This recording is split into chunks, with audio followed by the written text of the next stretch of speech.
नमस्कार, स्वागत है आपका डॉक्टर साहिब में और मैं हूं आपके साथ सौम्या राठी। डॉक्टर साहिब की इस वीडियो में हम खास तौर पर बात करने वाले हैं कि मासिक धर्म के दौरान क्या चीज़ें लड़कियों को, महिलाओं को बिल्कुल भी नहीं करनी चाहिए। और हमारे सवालों के जवाब देने के लिए इस वक्त मेरे साथ बैठी हैं पद्मश्री डॉक्टर शांति रॉय, जिन्हें आप अक्सर हमारे चैनल पर देखते ही रहते हैं। डॉक्टर साहिबा से हम सवाल जवाब का सिलसिला शुरू करें उसके पहले आपसे आग्रह रहेगा कि अगर आपने अब तक चैनल को सब्सक्राइब नहीं किया है तो अवश्य कर लें ताकि आने वाली वीडियोस आप मिस ना करें।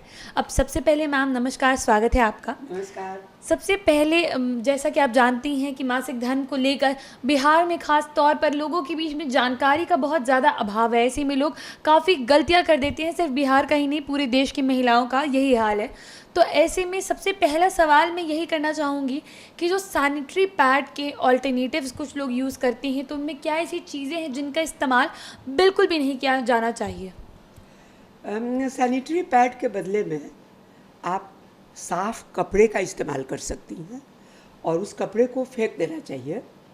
अगर कपड़े की बहुत बहुत गरीब लड़कियां अगर हैं और कपड़े को बार बार इस्तेमाल करना भी चाहती हैं तो उस कपड़े को अच्छी तरह धोकर गर्म पानी में फिर उसको धो करके डेटॉल के द्वारा, फिर उसके बाद साफ़ पानी ठंडे पानी में धोकर, ऐसा नहीं कि डेटॉल में धोकर पसार दें, उसको ठंडे पानी से डेटॉल वगैरह कुछ भी अगर लगा है तो सबको अच्छी तरह साफ़ करके हटा दें। कोई भी केमिकल उस कपड़े में नहीं होना चाहिए और कोई गंदगी उसमें नहीं होनी चाहिए। उसको अच्छी तरह सुखा लें। अगर आयरन कर सकते हैं तो उसको आयरन कर लें और ठीक से रख दें। दोबारा अगर इस्तेमाल करना है तो अधिकतर महिलाएं उसको फेंक देती हैं। एक बार इस्तेमाल किया और उसको फेंक दिया। और आजकल तो बाज़ार में बहुत अच्छे सैनिटरी पैड्स मिलते हैं, तो लेकिन यही है कि वो महंगा पड़ता है और सबके वश की बात नहीं है कि सब कोई सैनिटरी पैड्स यूज कर सके। इसलिए गांव में महिलाएं, सभी महिलाएं सैनिटरी पैड नहीं यूज़ कर पाती हैं और वे कपड़ों का इस्तेमाल करती हैं। लेकिन कपड़ों की सफाई पर ध्यान देना अत्यंत आवश्यक है। और दूसरी यह बात याद रखना आवश्यक है कि कोई भी केमिकल, डेटॉल हो या सेवलॉन हो, वो सब हानिकारक है अगर प्राइवेट पार्ट के कांटेक्ट में रहता है तो। इसलिए डेटॉल, सेवलॉन, इन सबों से दूर रहिए। अच्छी तरह साफ़ करके उसको धूप में ठीक से सुखा लीजिए और सुखा के आयरन करके उसको तह करके रख दीजिए। कुछ महिलाएं जो हैं वो राख का भी इस्तेमाल करती है, ये कितना खतरनाक हो सकता है? राख और मिट्टी का इस्तेमाल बहुत खतरनाक हो सकता है, क्योंकि वो देखिए मासिक धर्म के दौरान सबसे अधिक सावधानी बरतने की ज़रूरत है। वो है कि कोई इन्फेक्शन अंदर न जाए, क्योंकि मासिक के समय में वहाँ ब्लड रहता है, वेजाइना में ब्लड रहता है, यूट्रस में ब्लड रहता है। तो ब्लड जहाँ भी रहता है ना, वहाँ पर बैक्टीरिया को आकृष्ट करता है, क्योंकि ब्लड है तो बैक्टीरिया उसको खाने के लिए एकदम तत्पर रहता है। जहाँ भी ब्लड रहता है बैक्टीरिया के लिए वो एक भोज का काम करता है, इसलिए बैक्टीरिया वहाँ पर तुरंत पहुँचेगा। और अगर आप कोई भी बाहर की चीज़ इस्तेमाल करती हैं तो इन्फेक्शन आपके वेजाइना में जा सकता है, जेनिटेलिया में जा सकता है, और जाएगा तो फिर वही बांझपन की समस्या उत्पन्न कर सकता है। हो सकता है अंदर में हमेशा क्रॉनिक पेन होता रहे, दर्द होता रहे पेड़ों में।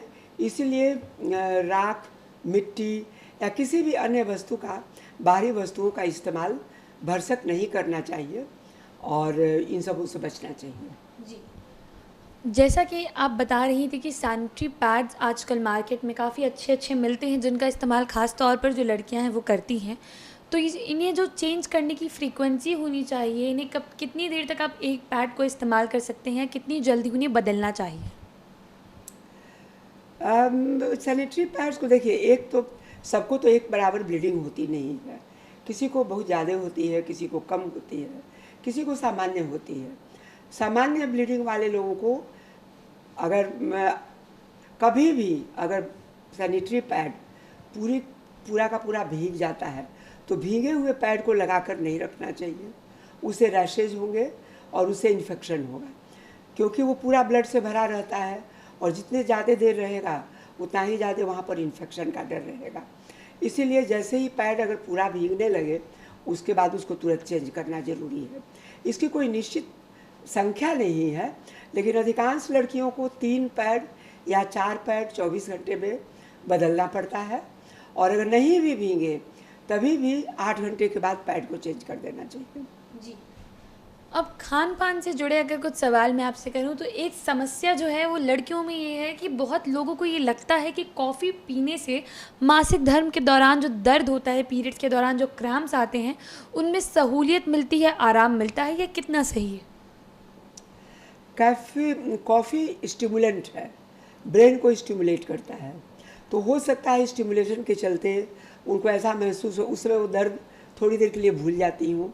लेकिन ऐसा कुछ मतलब साइंस में तो नहीं प्रूव किया गया है कि कॉफ़ी पीने से मासिक के दर्द में कमी हो जाएगी, ऐसा कोई मतलब नहीं है, कोई भी एविडेंस नहीं है जी। ये मन की बात है, किसी किसी को लगता होगा आराम, लेकिन इसका कोई प्रूफ नहीं है। मासिक के दौरान खान पान को लेकर क्या गलतियां जो है लड़कियों को, महिलाओं को नहीं करनी चाहिए? देखिए, मासिक के समय को ना नॉर्मल मानना चाहिए, उसको अन्य दिनों से अलग नहीं मानना चाहिए। यह तो एक फिजियोलॉजिकल चीज़ है जो महीने में 4 दिन 5 दिन आपको आएगा ही और आपके साथ रहेगा ही, इसलिए उसको बिल्कुल अलग करने की अन्य दिनों से कोई ज़रूरत नहीं है। आप जो अन्य दिनों में भोजन लेती हैं वो भोजन उस समय भी लीजिए। जो आप एक्टिविटीज़ आपके काम काज पहले रहते हो वो उस समय भी कीजिए। हाँ, अगर आप ऑफिस जाती हैं और ऑफिस में बाथरूम की समस्या है या आपको अधिक ब्लीडिंग की समस्या है जिसके चलते आपको बार बार पैड चेंज करने पड़ते हैं, तो हो सकता है कि आपको 2-3 दिनों की काम से छुट्टी लेनी पड़े और अपने घर पे रहना पड़े। लेकिन ये देखा गया है कि लड़कियां एक्सरसाइज भी कर सकती हैं, अपना खेल जो खेलती थी वो भी खेल सकती हैं, इसलिए हर वो एक्टिविटी जो मासिक धर्म नहीं रहने पर किया जाता है वो भी किया जा सकता है, उसमें कोई प्रॉब्लम नहीं है। एक अहम सवाल मैं यहाँ ये करना चाहूँगी कि जिन महिलाओं को धूम्रपान की आदत है, उनके लिए क्या मासिक में जो दर्द होता है वो बढ़ सकता है? इसका भी कोई एविडेंस नहीं है बढ़ने का, हो सकता है थोड़ा कम हो जाता हो। धूम्रपान जो जिन लोगों को आदत है अगर वो छोड़ देंगे उस समय तो शायद हो सकता है दर्द ज़्यादा महसूस होता होगा, और इससे मतलब बढ़ता नहीं है। बढ़ता नहीं। अब एक आखिरी सवाल इस वीडियो के लिए मैं यही हमारे दर्शकों के लिए जानना चाहूँगी कि मासिक धर्म के दौरान जो है हाइजीन को लेकर ख़ास तौर पर किन चीज़ों का ध्यान रखना होता है? पहला बात तो हमने बताया कि भीगा हुआ पैड अधिक देर तक वहाँ नहीं रहना चाहिए। भीगे हुए पैड से इन्फेक्शन होगा, रैशेज आएंगे, वहाँ पर खुजलाहट होगी और अनकंफर्टेबल लगेगा, समस्याएं बढ़ेंगी। इसीलिए पूरा भीगने के पहले ही पैड को चेंज करना अत्यंत आवश्यक है। और दूसरा कोई मासिक धर्म के समय तो नहीं, लेकिन हमेशा ही उस जननांगों को ना सूखा रखना चाहिए। वहाँ अगर पानी से भीग गया, आप बाथरूम गए धोए तो धोने के बाद में ना पानी को हटा देना चाहिए, सूखा रखना चाहिए। कोई भी केमिकल्स का इस्तेमाल वहाँ पर करना नहीं चाहिए, उससे समस्याएं उत्पन्न होती हैं, इसलिए केमिकल से बचना चाहिए। सूती कपड़ा पहनना चाहिए, कॉटन ही इस्तेमाल करना चाहिए और ढीले कपड़े इस्तेमाल करने चाहिए। जी। उम्मीद करती हूँ कि डॉक्टर साहिबा ने जो सारी बातें बताई हैं आप ना केवल उन्हें सुनेंगे बल्कि उन्हें समझेंगे भी और अपनी आदतों में भी तब्दील करेंगे। इसी के साथ बहुत जल्द मुलाकात होगी डॉक्टर साहिब के अगले एपिसोड में। तब तक के लिए अगर आप इस वीडियो को फेसबुक पर देख रहे हैं तो पेज को लाइक और शेयर करें। अगर आप इसे यूट्यूब पर देख रहे हैं तो चैनल को सब्सक्राइब करें। आप कमेंट सेक्शन में हमें ये भी बता सकते हैं कि डॉक्टर साहिब से आपके क्या सवाल हैं, और अगर आप चाहें तो अपनी समस्या हमें मेल पर भी भेज सकते हैं। धन्यवाद।